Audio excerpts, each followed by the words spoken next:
Hi friends, मैं आज आप लोग को ले आया हूँ कक्षा 10 विषय विज्ञान पार्ट 1 पार्ट 2 का। तो हमने कल कुछ जाना था, अब हम देखते हैं कि उदाहरण मैग्नीशियम रिबन का वायु ऑक्सीजन में दहन कर मैग्नीशियम ऑक्साइड बनता है। ठीक है, अब हम लोग जानकारी करेंगे रासायनिक समीकरण को संतुलित करना। ठीक है, तो ये हमारा है रासायनिक समीकरण और हम इसको संतुलित किए हुए हैं। ठीक है, हम आप लोगों को पहले ही बता चुके हैं कि जो हमारा ये होता है ये हमारा अभिकारक है। क्या है? अभिकारक। ठीक है, और ये हमारा उत्पाद है, यहाँ पे लिख दे रहे हैं, ये हमारा उत्पाद है, उत्पाद, और ये हमारा क्या है? अभिकारक। ठीक है, यहाँ पे लिख दे रहे हैं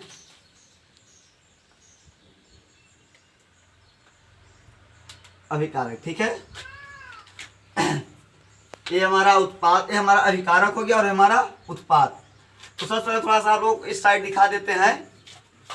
ये हमारा देखिए सॉलिड, सॉलिड माने ठोस, लिक्विड, लिक्विड माने द्रव, गैस, गैस माने गैस, और हमारा है एक्विस, एक्विस माने जलीय विलयन। हम इसको ठोस को यस से प्रदर्शित करते हैं, द्रव को यल से, गैस को जी से, और जलीय विलयन के को ए क्यू से। ठीक है, हम इधर आ जाते हैं। इधर हमारा देखिए क्या है? F E.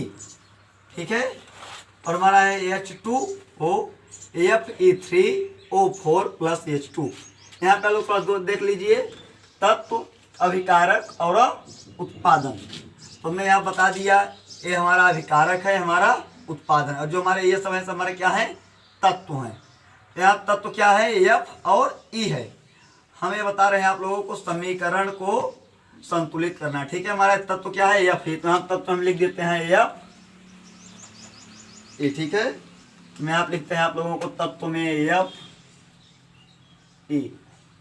हमारा सेकंड तत्व क्या है? एच, एच ही है ना, H2 होता है, एच लिख देते हैं यहाँ पे। हमारा सेकंड तत्व क्या है? एच है, हम एच लिख देते हैं, और हमारा ये क्या है? ओ है, हम यहाँ पर ओ लिख देते हैं। तो हम देखते हैं हमारे अभिकारक क्या है। हमारा यहाँ पे देख लीजिए, हमारा ये अभिकारक हो गया। यहाँ पे देखिए कुछ भी नहीं लिखा हुआ है, जहाँ पे कुछ नहीं लिखा होता हम लोग उस अभिकारक क्या मान लेते हैं? एक मान लेते हैं। हम लोग यहाँ पे एफ ई में एक लिख देते हैं। इधर देख लीजिए, यहाँ पे हमने एक लिख दिया। ठीक है, यहाँ देखिए एच है, एच के साथ देखिए आप लोग की 2 मौजूद है, हम यहाँ पे एच के साथ 2 लिख देते हैं। ठीक है, यहाँ 2 लिख दिए। यहाँ देखिए क्या है? ओ है। ठीक है, हमारे यहाँ पे ओ के साथ क्या है? कुछ भी नहीं है, तो हम यहाँ क्या लिख देंगे? 1 लिख देते हैं। ठीक है, ये हो गया। अब हम इधर देखिए हमारा उत्पादन है, हम उत्पादन की बात करते हैं, तो हमारा क्या है? Fe3। तो हम यहाँ क्या, अब हम उत्पाद में क्या लिखेंगे? यहाँ पे हम 3 लिख देंगे। ठीक है, ये हो गया। और यहाँ देखिए क्या है? ओ के साथ क्या है? 4 है, तो हम यहाँ ओ के साथ क्या लिख देते हैं? 4 लिख देते हैं। ठीक है, और यहाँ पे क्या है? एच है, और एक साथ क्या है? 2 है, तो हम यहाँ क्या लिख देते हैं? 2 लिख देते हैं। ठीक है, अब यहाँ तक तुम्हारा कार्य हो गया।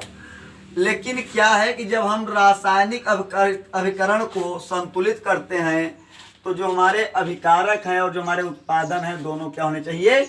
बराबर होने चाहिए। बराबर करने के लिए ज़्यादा दिमाग लगाने की आवश्यकता नहीं, बस थोड़ा इसमें थोड़ा सा जोड़ दीजिएगा तो यह ऑटोमेटिक सॉल्व हो जाएगी। एफ ई माने क्या होता है? लोहा। यहाँ पर लोहा लिख दें, लोहा। H2O क्या हो गया? जल। ठीक है, अब यहाँ क्या है?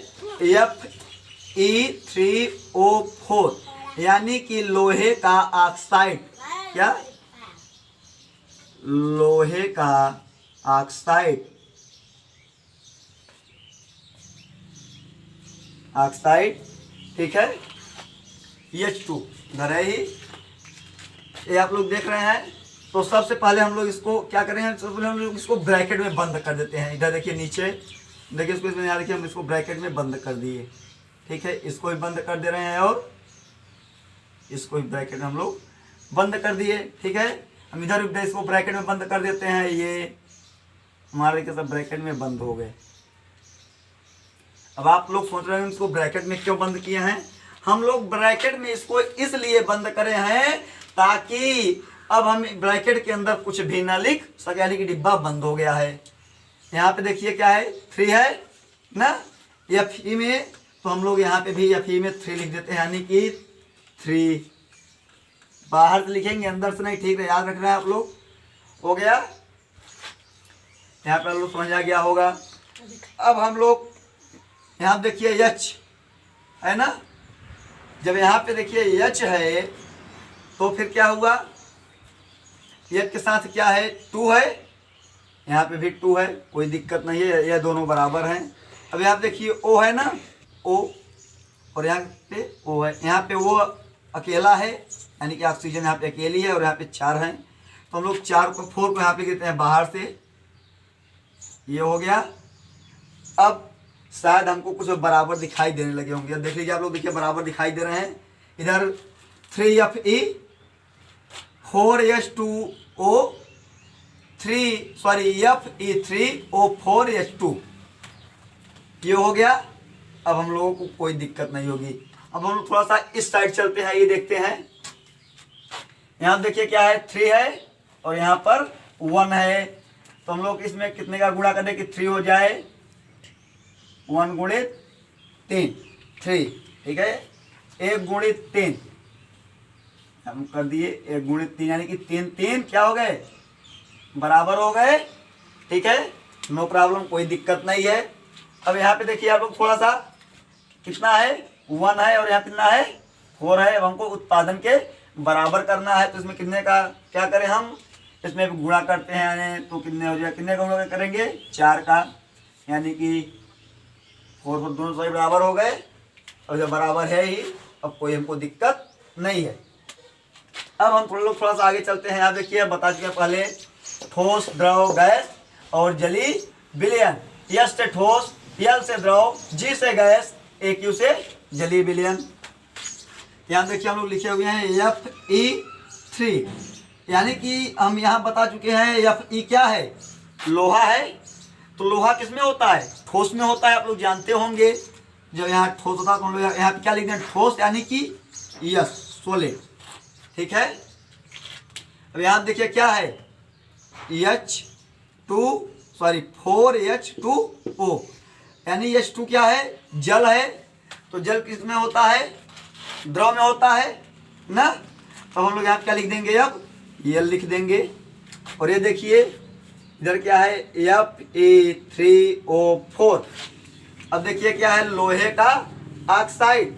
तो आप लोग समझ रहे होंगे कि लोहे का ऑक्साइड क्या होता है, वही जो मूर्छा यानी जंग लगता है, जंग किसमें होता है, ठोस में होता है। हम यहाँ क्या लिख देंगे, यस। और यहाँ पे देखिए क्या है, H2, यानी कि H2 किसमें होता है, आप लोगों को मालूम ही होगा। तो हम यहाँ पे लिख देते हैं क्या, G, यानी कि गैस में होता है। तो यहाँ पे क्या लिख दिए, G। ये हमारा रासायनिक समीकरण पूरा संतुलित हो गया, यानी कि पूरा हमारा रासायनिक अभिक्रिया। यहाँ देखिए सब चीज हमारे तत्व, अभिकारक और उत्पादन, मान के सब चीज बराबर आप लोगों को दिखाई दे रहे होंगे। ठीक है ना। तो अब हम लोग थोड़ा सा आगे चलते हैं।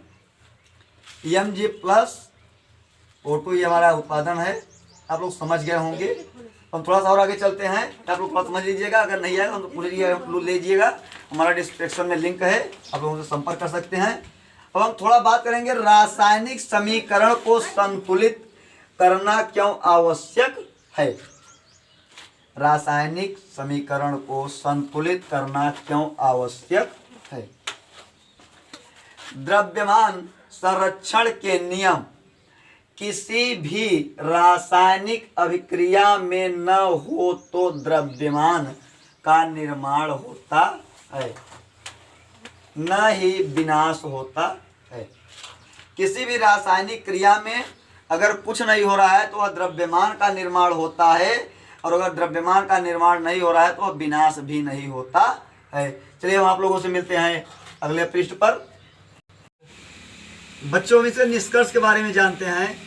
रासायनिक अभिक्रिया के पहले अभिकारक एवं उनके बाद उत्पाद प्रत्येक पदार्थों के परमाणुओं की संख्या के बराबर होनी चाहिए। जैसे भी हम लोग आप लोगों को यहाँ पे बता दिया था कि अभिकारक और उत्पाद दोनों बराबर होना चाहिए, यही हमारा निष्कर्ष निकला आता है इससे, इसलिए हमने इसको लिख दिया था यह उदाहरण के तौर पे। ठीक है, अब हम बात करते हैं रासायनिक अभिक्रियाओं के प्रकार। रासायनिक अभिक्रिया कितने प्रकार की होती है? तो बच्चों रासायनिक अभिक्रिया 5 प्रकार की होती है। अभी मैं आप लोगों को बता दे रहा हूँ। नंबर 1 संयोजन अभिक्रिया। इस अभिक्रिया में 2 या 2 से अधिक अभिकारक मिलकर एक यानी कि एकल अकेला उत्पाद बनाते हैं। जैसे मान लीजिए यहाँ पे ए और बी बराबर कितना हुआ सी। यहाँ पे जैसे मान लीजिए ये हमारा ठीक है ना 2H2 प्लस O2, ठीक है, ये हो गया। हम लोग इसको मिलाए तो हमारा क्या प्राप्त हुआ 2H2O। ठीक है, सबसे पहले हम लोग इसके बारे में जानकारी करते हैं कि ये हमारा है क्या। 2H2 क्या है आप लोग जानते होंगे क्या है। तो यह क्या है, एक हमारी गैस है, ठीक है, लिक्विड यानी गैस है। तो गैस में हम लोग क्या लिख देते हैं कि G, यहाँ देखिए मैंने बताया था गैस, ये हमारा क्या है गैस यानी कि G। ये हमारा O2 क्या है, ऑक्सीजन है ना, हम लोग ऑक्सीजन क्या लिख देते हैं G। ठीक है, हमारा यहाँ पे तैयार हो गया 2H2O। तो हमारा 2H2 ये क्या O क्या है, दहन है कोयले का हमारा यानी कि उष्मा है। फिर हम लोग उसमें में क्या लिख देते हैं L यानी कि क्या हो गया वो द्रव हो गया, यहाँ पे L लिख देते हैं हम। ठीक है, अब आइए अगला देखते हैं वियोजन अभिक्रियाएं। हमारा दूसरा नंबर है। एक अभिकारक टूटकर 2 या 2 से अधिक उत्पादन में बदल जाए तो वियोजन अभिक्रिया कहलाती है। जैसे हमारा हाथ है, अगर इसमें 5 उंगलियां हैं, अगर एक अगर टूटती जाए तो जैसे हमारा ये हाथ खत्म हो सकता है। उसी प्रकार से यहाँ जैसे ए है, जब ए टूट गया तो इसमें से क्या प्राप्त हुआ बी और सी। ठीक है, यह बच्चों 3 प्रकार का होता है। नंबर 1 उष्मीय वियोजन, ठीक है, अभिकारक का उष्मा गर्मी द्वारा किया गया वियोजन, यानी कि इस अभिकारक में अगर गर्मी दिया जाता है तब वह यानी कि जिस अभिकारक में गर्मी दिया जाता है वह क्या होता है उष्मीय वियोजन। तो सबसे पहले हम ये आप लोगों को बता दें कि ये जमा देखिए CaCO3, ठीक है, तो यह क्या हो गया हमारा, ये हमारा हो गया कैल्शियम कार्बोनेट। ठीक है, तो कैल्शियम कार्बोनेट क्या है आप लोग जानते हैं, यह गैस है ना, क्या है कैल्शियम कार्बोनेट गैस है कि द्रव है कि ठोस है, ये हमारा क्या है ठोस है, यानी कि हम यहाँ क्या लिख देंगे यस। जब हम लोग ठोस को क्या देंगे आप हमें बता दिए उष्मा यानी कि गर्मी देंगे, हम लोग लिख दे रहे हैं उष्मा। जब हम इसको उष्मा देते हैं तब हमारा यहाँ देखिए CaO यानी कि कैल्शियम ऑक्साइड, क्या हो गया कैल्शियम ऑक्साइड, यानी कैल्शियम ऑक्साइड कैसा होता है ठोस में होता है कि द्रव में, बच्चों ठोस में होता है। तो हम यहाँ क्या लिख देते हैं यस CO2, इससे क्या हो गया कार्बन डाइऑक्साइड। कार्बन डाइऑक्साइड क्या आप लोग जानते ही होंगे, तो क्या है गैस है। हमने यहाँ देखिए यहाँ पे क्या क्या मिला था, यहाँ पे हमको मिला था कैल्शियम कार्बोनेट मिला था, ठीक है ना। जब हम लोग कैल्शियम कार्बोनेट को गर्म करते हैं तब उसमें से क्या मिलता है कैल्शियम ऑक्साइड मिलती है, और क्या मिलती है कार्बन डाइऑक्साइड, यानी कि यह गर्म करने पे यानी कि ताप यानी कि उष्मा देने पर।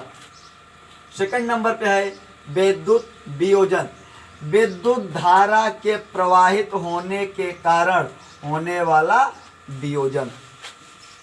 यहाँ पे देखिए क्या है, 2H2O, ये आप लोग पहले जान चुके, इसका अर्थ क्या होता है, पानी।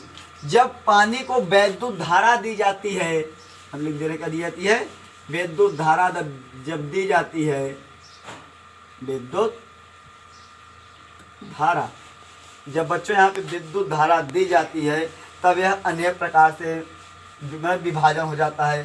तो यह क्या है, 2H2O द्रव है ना, यानी पानी क्या है, द्रव है, लिक्विड, यानी कि द्रव को हम लोग किससे प्रदर्शित करते हैं, L से। अब यहाँ पे क्या हो गया, 2H2, 2H2 क्या है, H2 में क्या होता है, H माने हाइड्रोजन, क्या हो गया, हाइड्रोजन क्या है, एक प्रकार की गैस है, ठीक है। उसके बाद O2 क्या है, आप लोग जानते ही होंगे क्या है, ऑक्सीजन है, यानी कि हम लोग ऑक्सीजन किससे प्रदर्शित करते हैं, G से। हमारा बताने का अर्थ ये था कि H2O का अर्थ होता है पानी। जब पानी को अगर विद्युत धारा पे रखा जाता है तब वह अनेक रूपों में प्रदर्शित हो जाता है, जैसे कि हाइड्रोजन में और ऑक्सीजन में प्रदर्शित हो जाता है। अब हम तीसरा देखते हैं, प्रकाशीय वियोजन। प्रकाशीय वियोजन बच्चों क्या है, पढ़ लेते हैं। सूर्य के प्रकाश में होने वाला वियोजन प्रकाशीय वियोजन कहलाता है। यहाँ देखिए 2AgCl, इसका अर्थ क्या हुआ, सिल्वर सिल्वर कार्बोनेट, नहीं बच्चों एक मिनट, सिल्वर क्लोराइड, हाँ इसका अर्थ क्या हुआ, सिल्वर क्लोराइड। अगर सिल्वर क्लोराइड को अगर सूर्य के प्रकाश में रख दिया जाता है, यानी कि सूर्य के प्रकाश में, सूर्य के प्रकाश में अगर सिल्वर क्लोराइड को अगर सूर्य के प्रकाश में रख दिया जाता है बच्चों, तब Ag माने क्या होता है, सिल्वर, आप लोग जानते ही हो, ठीक है। 2Ag यानी कि सिल्वर और Cl माने क्लोराइड। तो ये हमारा पहले किस अवस्था में था, यस। सिल्वर क्या होता है, ऐसा होता है, ठोस होता है, आप लोग जानते हो। तो मैं आप क्या लिख देंगे, यस लिख देते हैं। और यह सूर्य के प्रकाश में जब इसको रखते हैं तब यह क्या होता है, सिल्वर क्या है, आप लोग जानते हो कि क्या है, यस है। और क्लोराइड क्या है, एक प्रकार की क्या है, सॉरी क्लोरीन क्या है, Cl माने क्लोरीन, यह क्या है, प्रकार की गैस है, ठीक है। इस अभिक्रिया का श्याम श्वेत फोटोग्राफी में किया जाता है। ये जो क्रिया भी हमने बताया, इन क्रियाओं का विशेष कर से उपयोग ब्लैक एंड वाइट फोटो खींचने के लिए किया जाता है। चलिए बच्चों हम तीसरा देखते हैं, यहाँ पे है विस्थापन अभिक्रिया। विस्थापन अभिक्रिया, इस अभिक्रिया में अधिक क्रियाशील तत्व को उसके यौगिक से विस्थापन कर देते हैं। आप लोग नहीं समझ में आएगा, क्रियाशील यानी कि कोई ऐसा पदार्थ जो कि क्रियाशील यानी कार्य करता हो, और जब उसको अलग कर दिया जाए वह तब भी कार्य करता रहे। जब ऐसे पदार्थ होते हैं तो उसको हम लोग विस्थापन अभिक्रिया कहते हैं। जैसे यहाँ पे देख लीजिए Fe है, ठीक है। Fe माने लोहा। हम लोग लोहे को किससे प्रदर्शित करते हैं, यानी कि लोहा ठोस है तो हम लोग इसको यस प्रदर्शित कर, जैसे यहाँ कर दिए। और यहाँ पे है CuSO4 यानी कि कापर सल्फेट, ठीक है। कापर सल्फेट क्या है, वो हमारा एक जलीय विलयन है, तो हम लोग इसके जलीय विलयन क्या लिखते हैं, AQ, हमने AQ कर दिया, ठीक है। अब ये देखिए लोहा था, लोहा प्लस कापर सल्फेट, ठीक है। जब दोनों को विस्थापन क्रिया की गई तब यहाँ पे बना लोहे का सल्फेट। यहाँ पे हमारे जब क्या तैयार हो गया, लोहे का सल्फेट, ठीक है। यानी क्या लोहे का सल्फेट कैसा होगा, ठोस होगा। हम यहाँ पे यस लिख दिए, ये हमारा लोहे का सल्फेट है FeSO4। और यहाँ पे देखिए क्या है, CO यानी कि कॉपर, यस कर दिए। हम लोग देखते हैं द्विस्थापन। इस अभिक्रिया में उत्पादों का निर्माण दो यौगिकों के बीच अपनों के आदान प्रदान से होता है। इस अभिक्रिया में उत्पादों का निर्माण दो यौगिकों के बीच अपनों के आदान प्रदान में होता है। अब आप लोग अपनों समझ रहे होंगे, यानी कि ये दोनों अपने अपने में, मान लीजिए कि अपने अपने में ही निर्माण, भाई भाई में होता है निर्माण, उसी प्रकार से ये लोग भी अपने अपने में निर्माण कर लेते हैं। जैसे आप लोग यहाँ पे देखिए Na2SO4, इसका अर्थ हुआ सोडियम सल्फेट, ठीक है। और यहाँ पर देखिए BaCAl यानी कि बोरियम क्लोराइड, यानी दोनों मिल रहे हैं। और जब दोनों मिलते हैं तब यहाँ पे ये लोग एक नया निर्माण करते हैं, जिसका यहाँ देखिए BaSO4 यानी कि बोरियम सल्फेट और प्लस 2NaCl सोडियम क्लोराइड, यानी कि ये देखिए ये भी मिल रहे हैं और ये भी मिल रहे हैं।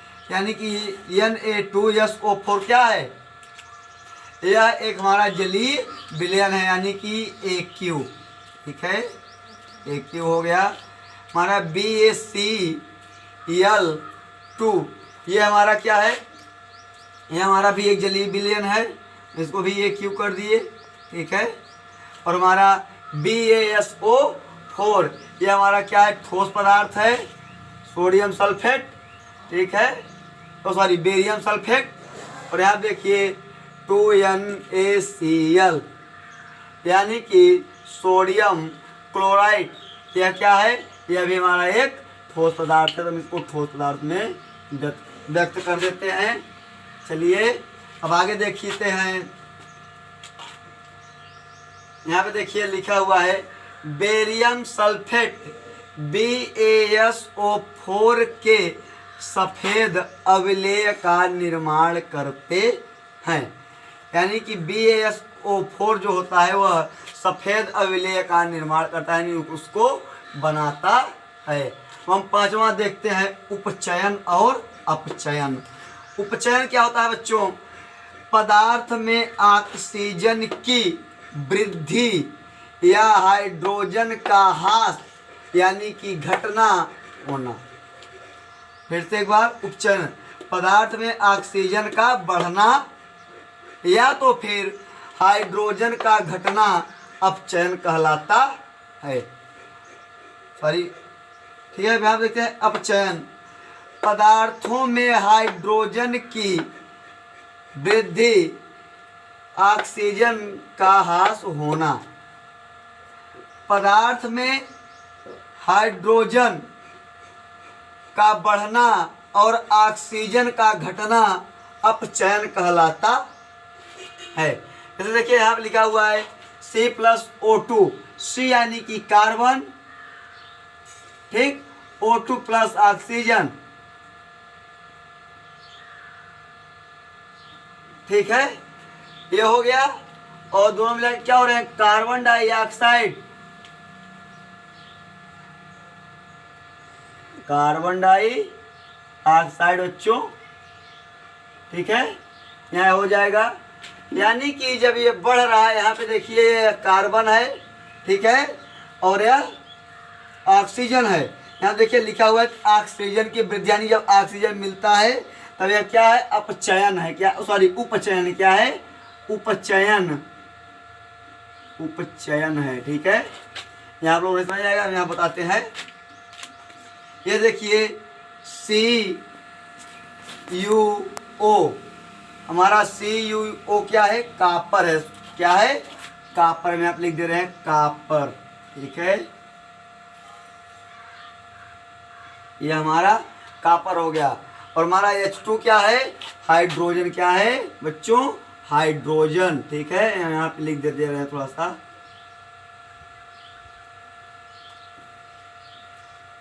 हाइड्रोजन, ठीक है। और यहाँ फिर देखिए Cu, Cu का अर्थ क्या हुआ? हाँ, कॉपर। ये हमारा कॉपर ऑक्साइड है, ठीक है, ऑक्साइड। हमारा कॉपर ऑक्साइड है, हमारा कॉपर है।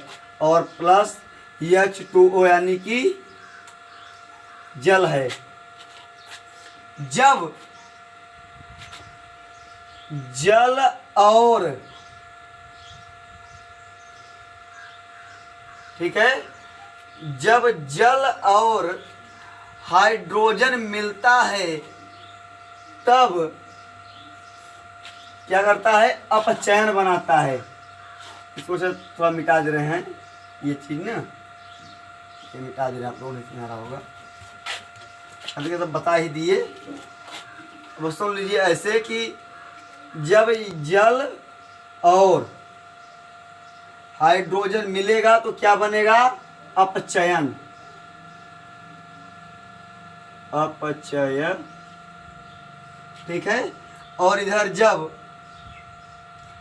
कॉपर और कॉपर ऑक्साइड मिलेगा तब क्या बनेगा? उपचयन। क्या बनेगा बच्चों? उपचयन, ठीक है। ये हमारा हो गया। तो हम बात करते हैं दैनिक जीवन में अपचयन प्रक्रियाओं के प्रभाव। यह बच्चों दो प्रकार के होते हैं। नंबर 1, संरक्षण।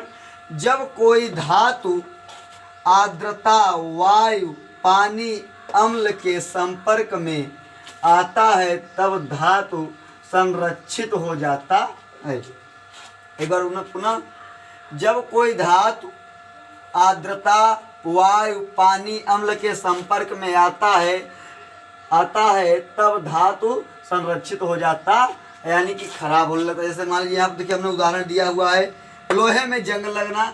जब लोहा पानी और मिट्टी के संपर्क में आता है तो उसमें क्या होता है? जंग लग जाता है। चांदी पर काली परत, जब चांदी भी यानी कि कई प्रकार के अम्लों से जब मिल जाती है तो उसमें काली काली परत आ जाती है। तांबे पर हरी परत, और तांबे पर भी इसी कारण से हरी परत आ जाती है। चलिए आगे देखते हैं। विकृगंधिता, वसा युक्त और तैलीय खाद्य पदार्थ, खाद्य सामग्री वायु के संपर्क में आने पर उपचारित हो जाती हैं, जिससे उनके स्वाद और गंध में परिवर्तन हो जाता है। मैं समझ में आगे बार फिर से। वसा युक्त और तेली युक्त, आप लोग वसा जानते हो, दूध, घी, तेल, मलाई। वसा और तेली खाद्य सामग्री, जब वसा वाली जब खाद्य सामग्री जब कभी कभी वायु के संपर्क में आ जाती हैं, या तो फिर तेल में कढ़े हुए सामान कभी कभी तेल वायु के संपर्क में आ जाते हैं, तब क्या वो हो जाते हैं? अपचरित हो जाते हैं, जिससे उनके स्वाद और गंध में परिवर्तन हो जाता है। ठीक है। जैसे आप लोग देखते होंगे कि कभी कभी आप लोगों के यहाँ घर में कोई भोजन बनता होगा तो आप लोग उसको ऐसे बाहर रख देते हो तो सुबह के लिए खराब हो जाता है। तो लोग उसके लिए क्या करते हैं? उसके लिए लोग फ्रिज खरीद के उसको फ्रिज में रखते हैं। और अगर वो नहीं होता है तो जैसे आप लोग चिप्स वाला पैकेट देखे होंगे, चिप्स वाले पैकेट में रहा कि समझ लो कि जो चिप्स होता है वो तेल में कढ़ा हुआ आता है। लेकिन अब आप लोग सोचोगे वो खराब क्यों नहीं होता? क्यों नहीं खराब होता? क्योंकि किसी खाने योग्य पैकेट में नाइट्रोजन गैस का होना, और उस चिप्स पैकेट में क्या होता है? नाइट्रोजन गैस भरी होती है। धन्यवाद बच्चों।